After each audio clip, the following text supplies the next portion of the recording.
Yes, bwana, mbele yenu hii ni mashine ambayo inatumika, kazi yake ni kukaanga mayai. Unachotakiwa kufanya, unaweka mayai yako kwa juu hapo, alafu hayo mayai yataingia ndani ya hiyo mashine, yatajivunja. Yakishajivunja, mayai yale yaliyovunjika yatajitenga kwa pembeni. Umeona huko kwa pembeni mayai yaliyovunjika. Alafu hatua inayofuata ni yale mayai yaliyovunjika. Sasa hiyo mashine kazi yake ni kukaanga mayai, wala wewe hutofika kufanya chochote kile. Mashine yenyewe inamaliza kila kitu.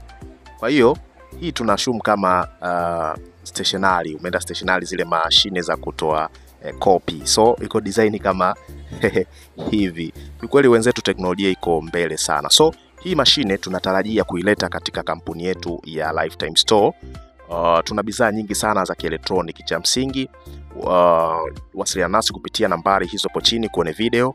Agent wetu kutoka kampuni ya Lifetime Store na tembelea. Tuna bidhaa nyingi sana za kielektroniki. Sisi ndio mabingwa Tanzania wa kuuza bidhaa bora za kielektroniki. So hii mashine tunatarajia kuileta katika kampuni yetu ya Lifetime Store. Watu wanaouza chipsi zitawasaidia sana.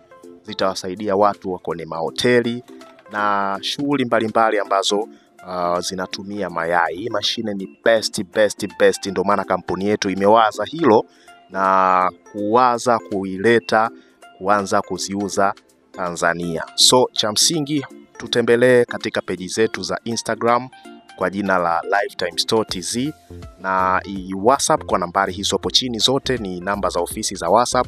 Ujionee bidhaa mbalimbali za kielektroniki. Karibuni sana.